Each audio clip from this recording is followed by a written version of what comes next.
Deux modèles de raquettes haut de gamme de chez Yonex. Toutes deux de la série Astrox, elles s'adressent aux joueurs offensifs. Mais laquelle de ces raquettes vous convient vraiment? Dans cette vidéo, on compare l'Astrox 100ZZ et l'Astrox 99 Pro 3e génération. Bienvenue dans ce Bash Racket Battle.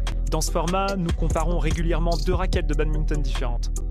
On compare les données techniques, on les teste sur le terrain, et à la fin, on vous dit clairement telle raquette est faite pour quel type de joueur. Passons aux données techniques. L'Astrox 100ZZ Kurenai est une raquette d'attaque très rigide et directe. Elle a un équilibre en tête et au niveau du poids, c'est plutôt une raquette lourde. L'Astrox 99 Pro 3e génération est également une raquette avec un équilibre en tête. Elle est conçue pour la puissance, les coups explosifs et un jeu d'attaque percutant. La plus grande différence entre ces deux raquettes réside dans leur flexibilité. L'Astrox 100ZZ est rigide, alors que l'Astrox 99 Pro est classé comme ayant une flexibilité moyenne. Maintenant, voyons ce que ça donne concrètement sur le terrain.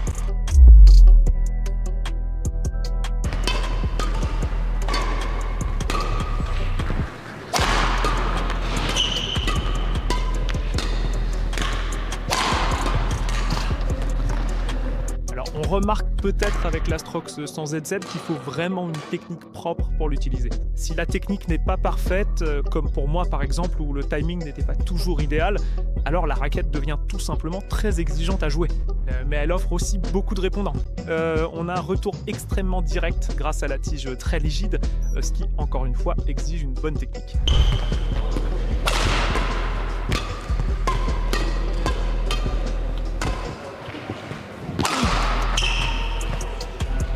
Avec l'Astrox 99 Pro aussi, on sent qu'il y a encore beaucoup de puissance derrière. Cependant, elle pardonne un peu plus les erreurs grâce à sa tige plus flexible.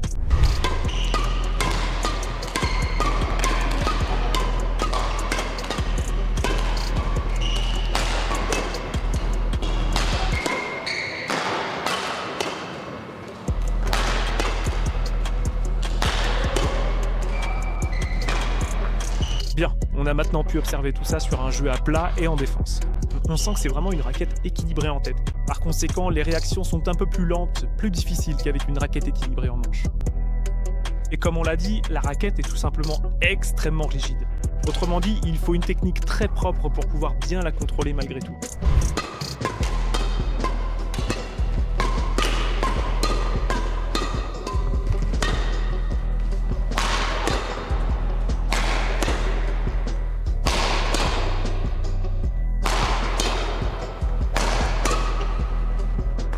L'Astrox 99 Pro reste aussi très équilibré en tête. Et là encore, on voit que la technique doit être au rendez-vous.